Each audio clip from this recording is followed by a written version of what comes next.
He's coming soon.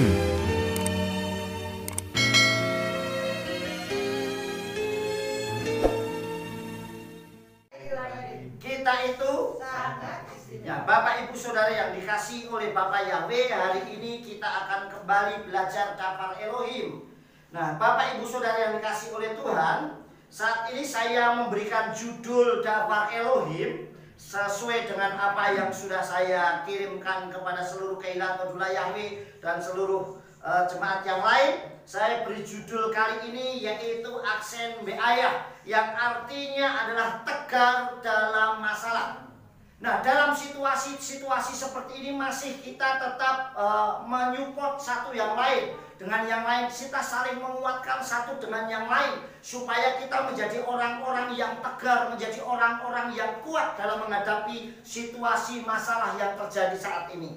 Nah, Bapak Ibu Saudara yang dikasihi oleh Tuhan dimanapun saudara berada, saat ini saudara yang dikasihi oleh Tuhan, orang-orang yang tegar dalam menghadapi masalah adalah orang yang pernah menghadapi ujian, orang yang punya masalah. Kalau orang dibilang saya kuat, saya tegar, tapi belum pernah punya masalah, namanya tidak pernah tegar. Namanya dia tidak pernah kuat karena belum pernah mengalami ujian. Justru di saat-saat seperti inilah kita akan tahu, menunjukkan kualitas iman kita, menunjukkan kualitas hidup kita. Sungguh-sungguh tidak kita mengandalkan Tuhan. Saya beri contoh, salah satunya adalah Daud.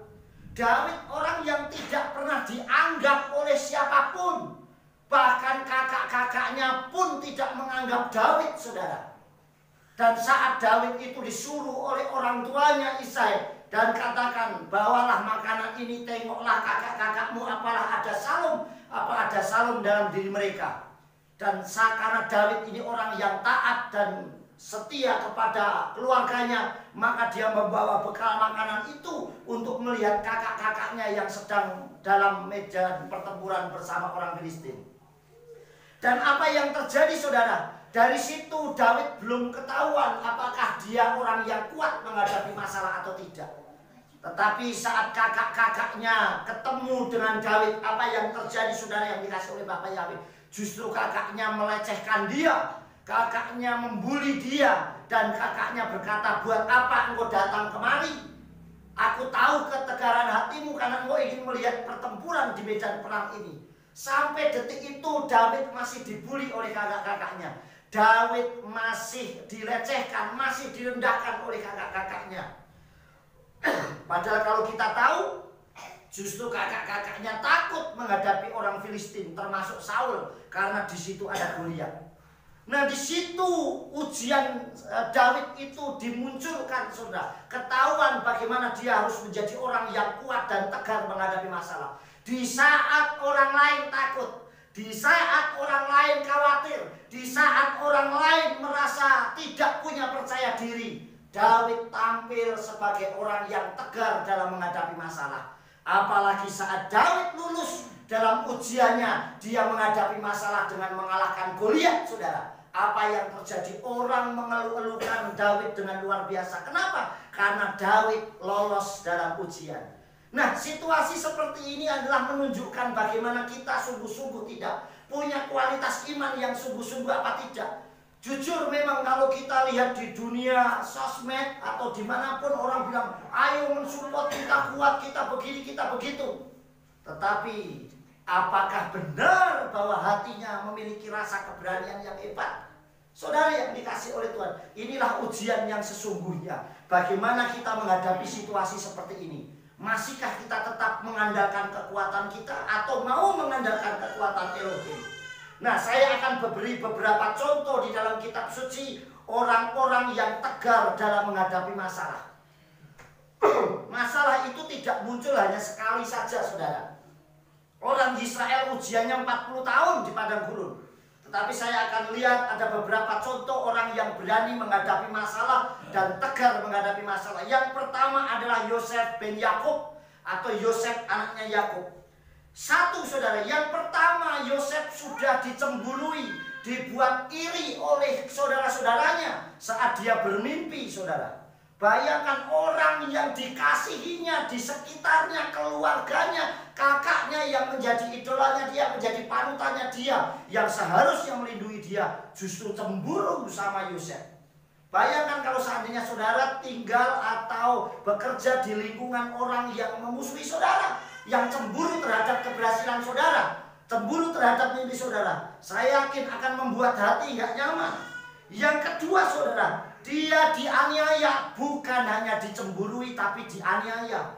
Bahkan dia dijual oleh kafilah Median dan Ismail, sehingga harus dibuang jauh-jauh dari orang Israel. Saudara yang dikasihi Tuhan, dibuang jauh-jauh dari keluarganya Israel, yaitu Yakub. Saudara yang dikasihi Tuhan. Yang ketiga, dia difitnah oleh Salika atau istrinya Potifar. Dia difitnah karena begitu baiknya Yosef dan tampannya Yosef, sehingga istrinya Potifar yang namanya Salika begitu sayang dan senang sama Yosef. Tapi sekali lagi, sekalipun dia difitnah, dia tidak mempan terhadap fitnah, tetap tegar menghadapi segala sesuatu. Dan bahkan yang terakhir, dia dalam fitnahnya harus masuk penjara sampai selama 12 tahun. Begitu mengerikannya saudara yang dikasih oleh Bapa Yahweh.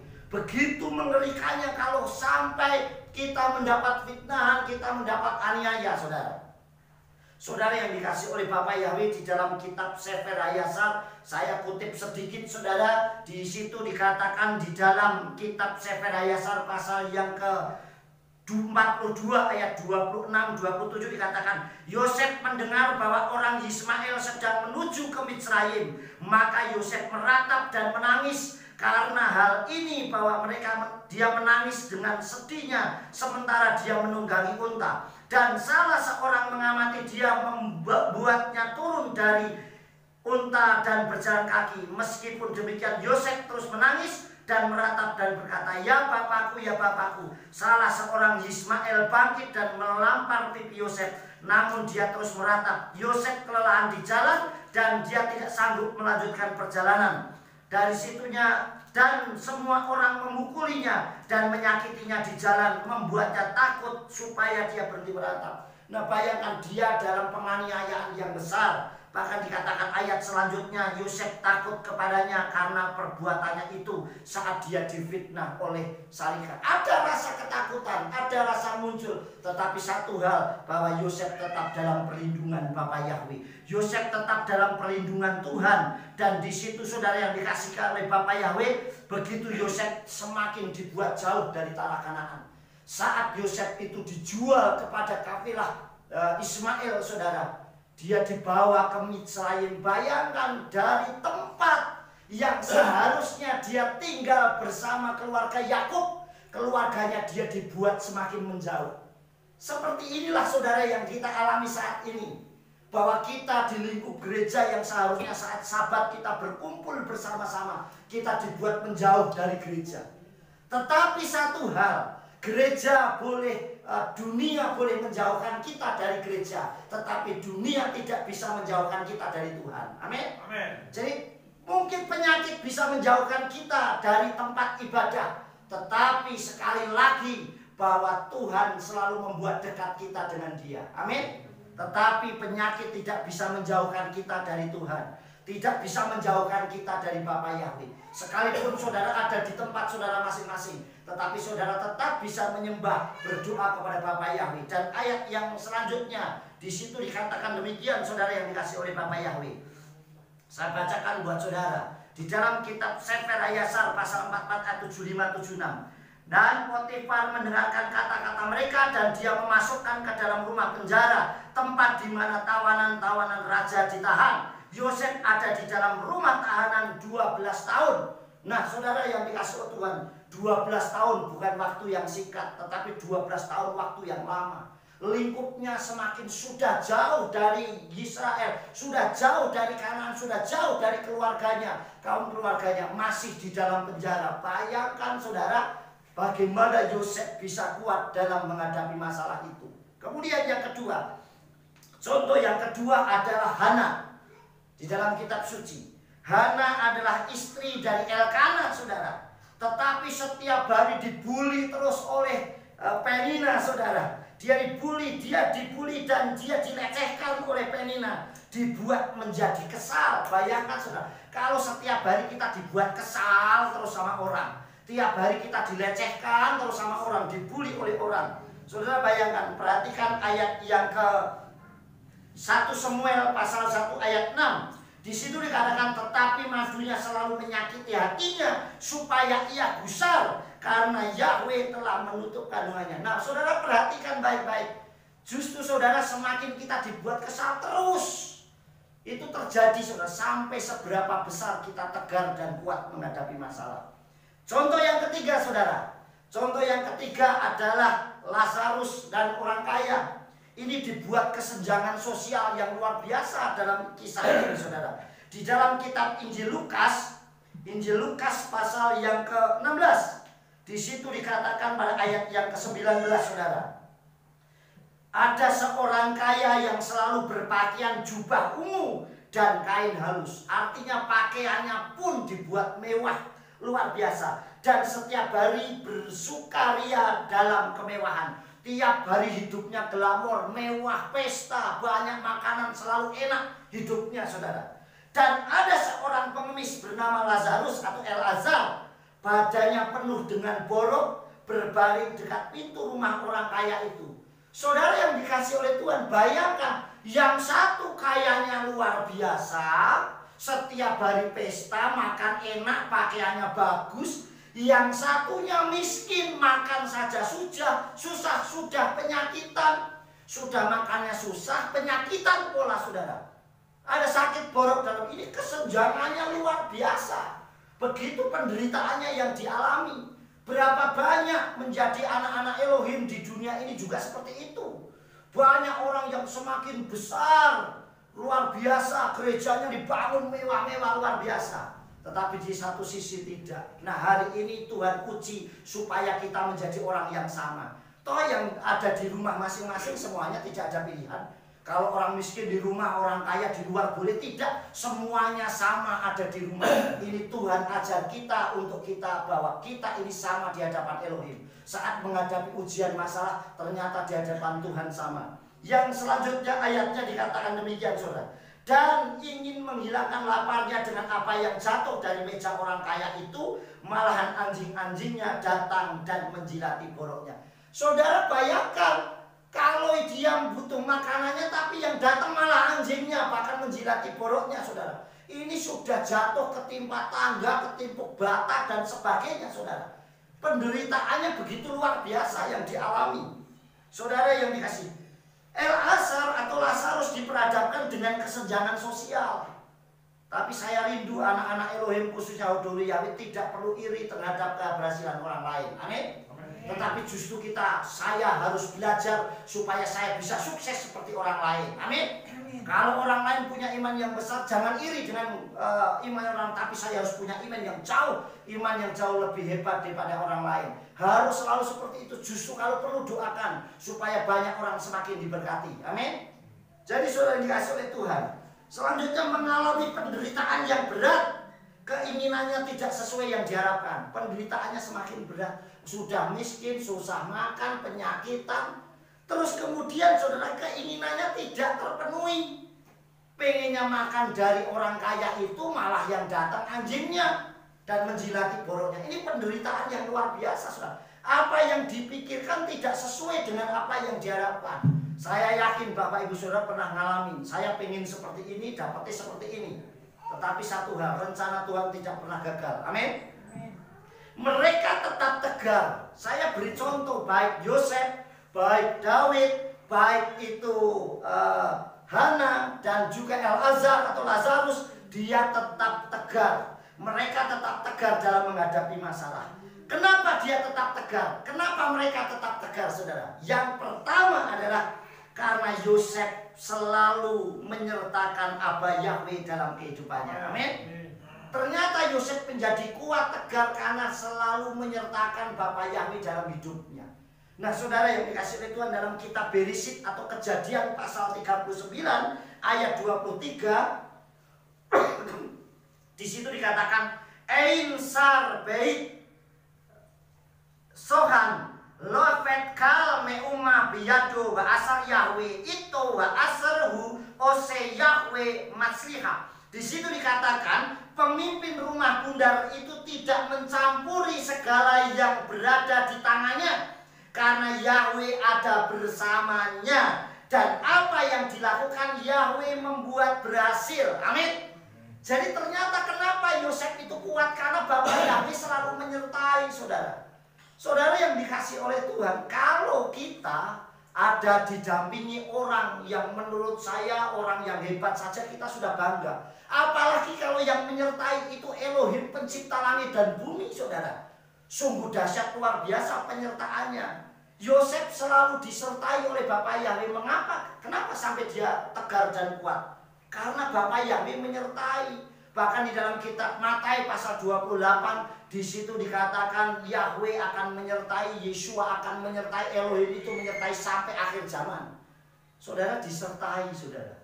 Tidak ada yang namanya pejabat pergi sendirian. Apalagi itu raja, saudara. Pasti dikawal pasukannya. Begitu juga kalau kita anak-anak Elohim, pasti Tuhan akan turunkan bala tentara malaikatnya dari Samayim. Amin.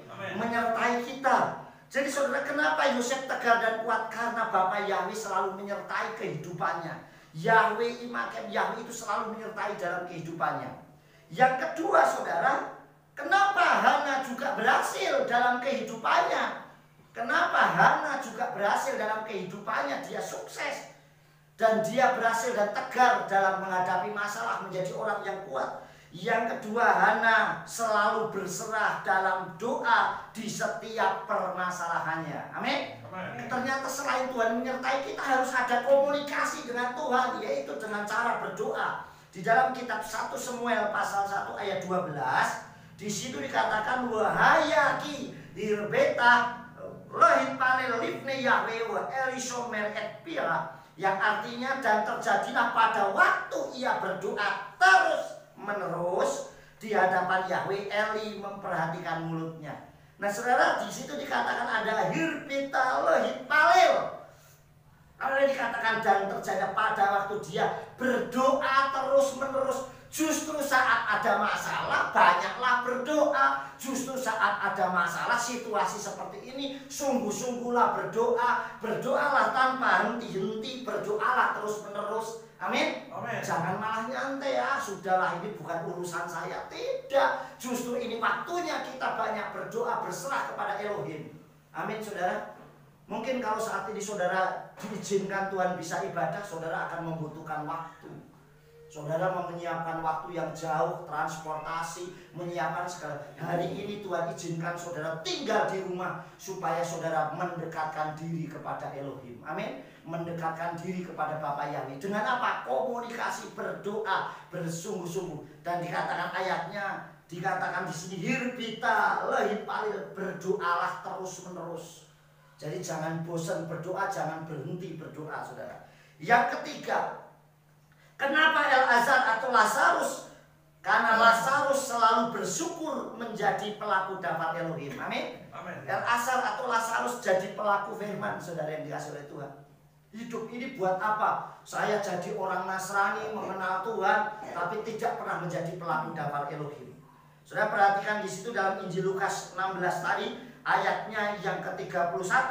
Di situ dikatakan wayomer elaim lemose waha nafiim elnam somim loya aminu et im yakum ekat min hamatim. Dan dia berkata kepada, jika terhadap kitab Mose dan para nabi mereka tidak mendengarkan, mereka pun tidak akan meyakinkan jika seorang dapat bangkit dari antara orang mati. Nah justru kita tahu firman itu, jadilah pelaku firman, jadilah pelaku daftar Elohim. Dan jangan hanya menjadi pendengar yang menipu diri sendiri. Artinya kita diajar untuk menjadi pelaku firman. Praktek. Dalam hidup kita ini kita diajar Tuhan untuk praktek melakukan firman. Saya kasih contoh saudara. Ada 3 hal, 3 orang terjadi. Yang pertama saudara, saat terjadi perampokan di Yeriko saudara.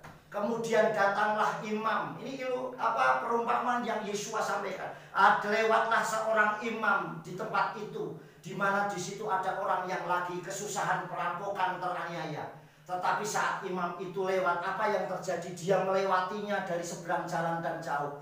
Mungkin dia akan berkata, sorry aku salah, sorry aku mau buru-buru khotbah, jadi mau pelayanan, sorry ya aku nggak bisa bantu. Saudara bayangkan, imam adalah para pemimpin gereja yang ada di mimbar.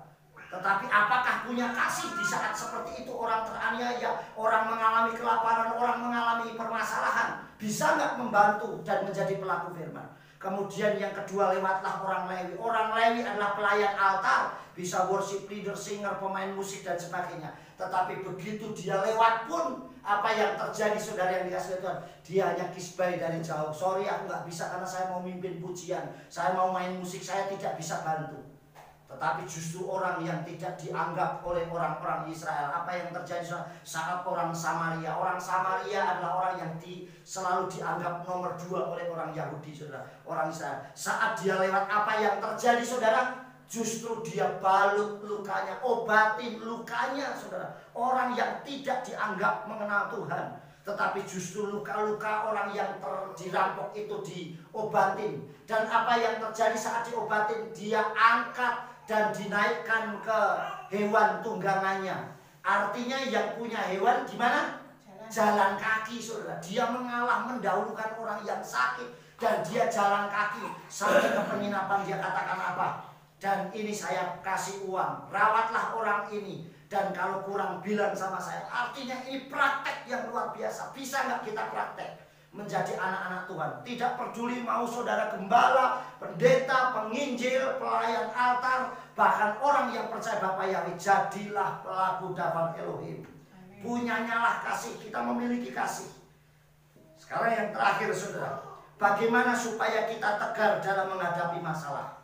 Apa yang harus kita lakukan supaya kita kuat menghadapi masalah, tegar? Kita aksen beayah, kita kuat tegar dalam menghadapi masalah. Yang pertama yang harus kita lakukan, yang pertama adalah selalu libatkan Abah Yahweh Besem Yeshua Hamasiah dalam kehidupan kita. Amin. Selalu libatkan Tuhan. Awali hidup saudara, awali pagi saudara dengan doa. Berserah kepada Tuhan, sepanjang hari ini ya Bapak Yahweh, aku akan lewati hidup saya bersama dengan Engkau. Amin. Akan saya serahkan usaha saya ke dalam tangan-Mu. Saya serahkan rumah tangga saya ke dalam tangan-Mu. Saya usahakan orang-orang yang saya mau jumpai ke dalam tangan-Mu, karena saya mau hidup bersama dengan Engkau. Amin. Amin. Serahkan hidup kita kepada Bapak Yahweh. Perhatikan di dalam kitab Tehillim atau kitab Mazmur pasal 37 ayat 23. Di situ dikatakan Me Yahweh mitsadai kefer konano wadarko yekpats, yang artinya sebab Yahweh menetapkan langkah-langkah orang yang hidupnya berkenan kepadanya. Amin. Amin. Saudara, ayat ini jangan dipotong. Ayat ini bunyinya sebab Yahweh menetapkan langkah-langkah orang. Jadi yang ditetapkan langkahnya oleh Bapa Yahweh, orang yang langkahnya ditetapkan oleh Bapa Yahweh adalah orang yang berkenan. Amin. Amin. Makanya buat hidup kita berkenan kepada Tuhan. Jangan justru hidup kita berseberangan dengan Tuhan. Justru hidup kita dibuat berkenan kepada Tuhan. Dikatakan Yahweh menetapkan langkah orang. Kalau langkah saudara mau ditetapkan oleh Bapa Yahweh, buat hidup saudara berkenan kepada Tuhan. Kalau mau langkah saudara itu diatur oleh Tuhan, buat hidup saudara berkenan kepada Tuhan. Justru jangan berseberangan dengan Tuhan, tetapi kita harus bersama dengan Tuhan. Amin. Amin. Jadi saudara dikasih oleh Bapak, sekali lagi selalu libatkan Abah Yahweh Besem Yeshua Hamasiah dalam hidup kita. Saya beri contoh saudara, saat Yeshua naik perahu bersama murid-muridnya, kemudian Yeshua tertidur di buritan kapal. Dan di situ terjadi angin badai yang besar, dan semua muridnya panik, saudara. Padahal yang jadi nelayan itu siapa, saudara? Muridnya Yeshua. Tetapi kenapa justru mereka yang panik saat menghadapi badai? Seharusnya Yeshua tidak panik, saudara, karena Yeshua tidak tahu. Yang panik harusnya Yeshua dong. Tapi Yeshua tertidur. Satu hal, saudara, kalau kapal saudara, perahu saudara, rumah tangga saudara, usaha saudara, pelayanan saudara di dalamnya ada Yesua. Sekalipun badai gelombang besar, nggak mungkin perahu atau bahteranya akan tenggelam. Amin. Kenapa? Karena di dalamnya ada Yesua. Makanya kalau rumah tangga saudara, usaha saudara, pelayanan saudara nggak mau tenggelam, selalu libatkan Yesua di dalamnya. Amin. Dan kalau terjadi masalah, panggil Yesua. Tuhan, ini ada gelombang yang besar, saya butuh bantuanmu. Dan saya yakin gelombangnya hanya sebentar, saudara. Sementara. Yang kedua, apa yang harus dilakukan supaya kita bisa menjadi tegar dan kuat? Yang kedua adalah selalu bawa dalam doa setiap permasalahan kita. Amin. Justru kalau kita punya masalah, berarti kita mau naik level. Makanya kita berdoa, lagi diizinkan ujian supaya saya lulus. Amin. Seperti Daud tadi. Kalau Daud tidak mengalahkan Goliat, tidak akan orang tahu berapa besar kekuatannya Daud. Seorang petinju, badannya besar, kekar, kuat, latihan terus, tapi nggak pernah bertanding, nggak tahu dia kuat apa tidak. Betul nggak, saudara? Daud nggak tahu, saudara. Ternyata waktu dia jadi gembala dan melindungi domba-dombanya, itu latihan buat dia. Saat nanti akan menghadapi masalah yang besar. Dan saat ujian terjadi dihadapkan dengan Goliat, baru ketahuan ternyata yang namanya Daud orang yang berani dan orang yang perkasa. Amin. Dia ternyata orang-orang yang hebat. Dalam kitab Matius pasal 21 ayat 22 dikatakan, "Wekal dafar asertis alu fitfilah imrak beemunah seetem yutanahem."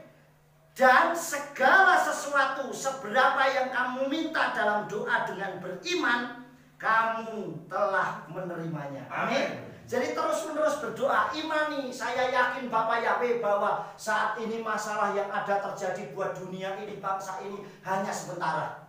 Karena engkau turun tangan menghadapi masalah itu. Amin. Yahweh yirakem lakem buatim takarisun. Yahweh akan berperang buatmu dan engkau diam saja. Amin. Kalau kita menjadi anak Bapak Yahweh, selama kita mampu pasti Tuhan akan diamkan. Tapi saat kita nggak mampu, Tuhan pasti akan bela kita dengan luar biasa. Amin, saudara. Yang terakhir, selain yang kedua, bahwa dalam doa setiap permasalahan kita, yang terakhir selalu berjalan dalam daftar Elohim dan menjadi pelakunya. Amin. Jadi kita harus lakukan selalu menjadi pelaku daftar Elohim. Jadi kita, saudara, selalu berjalan. Jalan kita, tetapkan langkah kita sesuai dengan daftar Elohim. Saudara dikasih oleh Bapak Yahweh, firman Elohim itu atau daftar Elohim itu pelita buat kaki kita. Amin. Terang buat jalan kita. Oleh sebab itu, buat jalan kita sesuai dengan firman-Nya. Tidak bertentangan, tidak berseberangan. Dan kita menjadi pelakunya. Seperti tadi, saat ada orang kesusahan kita menolong. Saat terjadi masalah kita saling berdoa. Kita saling mendoakan. Saudara yang dikasih oleh Bapak Yahweh, saudara yang dikasih oleh Tuhan, ada orang minta dukungan doa sama saya. Dan saat saya berdoa hanya hitungan detik. Hitungannya detik. Selesai saya berdoa hanya beberapa detik, beberapa menit, masalahnya selesai, saudara. Tuhan sanggup melepaskannya kalau kita sungguh-sungguh. Baik saya yang berdoa atau orang yang didoakan. Amin. Benar-benar punya kesehatian. Yang paling terakhir, yaitu di kitab di dalam kitab Yakub atau Yakobus pasal 1 ayat 22. Di situ dikatakan, uruliyot osim defar hamitswa velorak soim la osen lahat o et nat sekem. Yang artinya, dan jadilah pelaku firman atau pelaku daftar Elohim, dan bukan hanya pendengar yang menipu diri sendiri. Jadi pelaku firman. Amin. Saudara, saya yakin saudara akan menjadi orang-orang yang tegar. Dalam situasi yang seperti ini, tugas saudara menjadi orang yang kuat. Karena saya yakin ini ujian yang Tuhan izinkan. Tuhan izinkan terjadi supaya kualitas iman kita semakin naik. Amin. Dan saat kualitas iman kita semakin naik, kita semakin banyak berdoa buat bangsa ini, berdoa buat gereja ini, berdoa buat jemaat yang dilayani, bahkan berdoa buat setiap orang yang saudara kenal. Bahkan tidak kenal pun saudara bisa doakan mereka, berkati mereka dalam doa-doa saudara. Dan kalau saudara sudah lakukan itu, sudah dikasih oleh Tuhan, saudara akan berjalan sesuai dengan daftar Elohim. Maka segala sesuatu terjadi dengan sempurna. Amin. Saudara dikasih oleh Bapak ya, mari kita belajar kuat dalam menghadapi masalah. Kita menjadi tegar dalam menghadapi masalah dalam situasi apapun. Dan saya yakin untuk jemaat Kehilat Todula Yahweh, semuanya dalam perlindungan Bapa Yahweh. Dimanapun saudara berada, baik yang live saat ini, yang mendengar Daftar Elohim, saudara menjadi orang-orang yang kuat dan tegar di dalam Elohim. Sukses besar buat saudara Bapak Ibu saudara dikasih oleh Bapak Yahweh. Shalom Kopeng Komando Penginjilan Bapak Yahweh. Besen Yesua Mashiach memberkati. Saya undang